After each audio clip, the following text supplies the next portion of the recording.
Hello everyone, welcome to my channel. चलिए guys, देखते हैं आज आपके पर्सन की क्या करंट फीलिंग्स आपके रिलेशनशिप को लेकर के होने वाली है और वो क्या नेक्स्ट एक्शन लेने वाले हैं।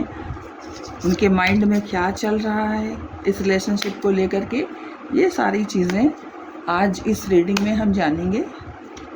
और एक्चुअली उनके ट्रू इंटेंशंस क्या है ये मुझे पता करना है। ओके गाइस, तो चलिए रीडिंग देखते हैं। तो पहला कार्ड है 8 ऑफ कप्स का। नेक्स्ट कार्ड है 5 ऑफ सॉर्ड्स का।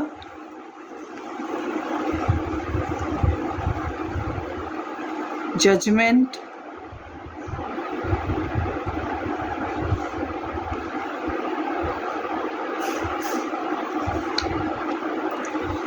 Queen of wands,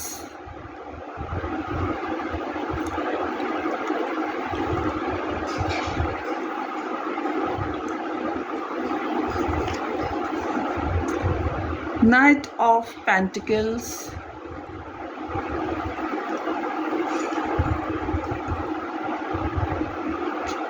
and the emperor. इसको मैं यहाँ रख देती हूँ इधर, और थोड़ा सा इधर शिफ्ट कर देती हूँ।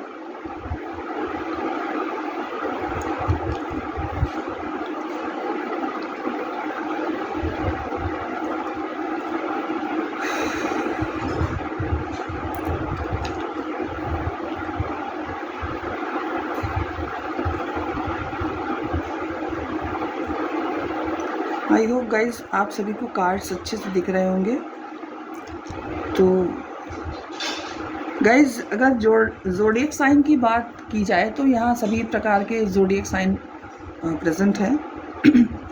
आपके पर्सन की करंट फीलिंग्स आपके लिए क्या है?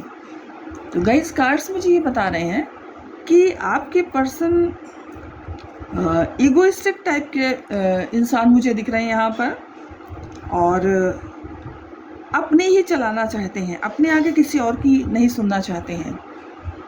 और कहीं ना कहीं वो अपने जीवन में अकेले पड़ गए हैं, क्योंकि आपके साथ रिलेशनशिप में आप एक लिमिट तक ही तो बर्दाश्त करोगे।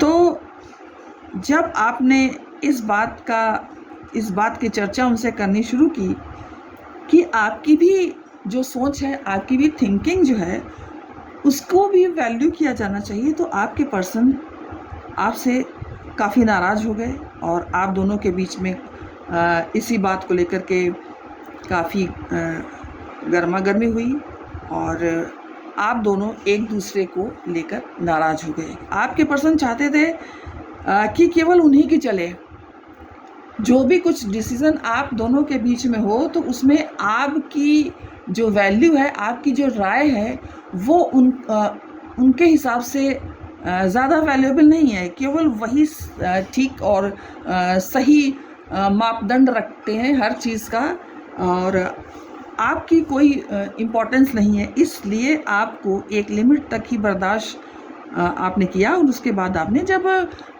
उनसे बोलना शुरू किया, अपनी भी इच्छाओं को प्रदर्शित करना शुरू किया, तो आपके पर्सन आपसे नाराज़ हो गए, बहुत ज़्यादा आपके ऊपर क्रोधित हो गए, और आप दोनों में इसी बात के चलते काफ़ी बहस हुई। और नतीजा ये हुआ कि आप दोनों एक दूसरे से आप लोगों ने बात करना बहुत कम कर दिया।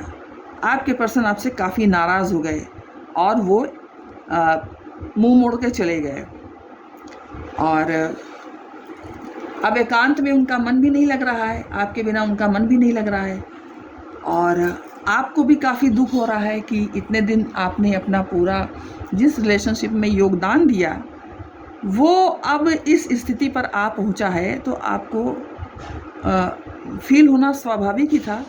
और आप ईश्वर से न्याय मांगते हुए मुझे दिखाई दे रहे हो, और आपके पर्सन भी कहीं ना कहीं न्याय चाहते हैं।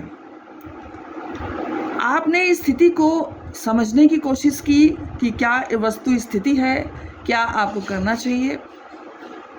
एज ए रिज़ल्ट आपने अपने ऊपर फोकस करना शुरू किया, सेल्फ लव करना शुरू किया, अपने ऊपर ध्यान देना शुरू किया, और आपने अपने वर्क पर भी अपना ध्यान देना शुरू किया, अपने पैशन पर और अपने फैशन पर, अपनी ड्रेसिंग स्टाइल पर, अपनी हेयर स्टाइल पर, सारी स्टाइल पर आपने ध्यान देना शुरू किया।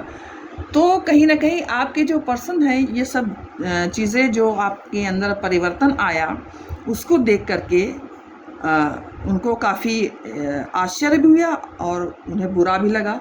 एक तरह से कहा जाए तो कि उन्हें जलन भी हुई।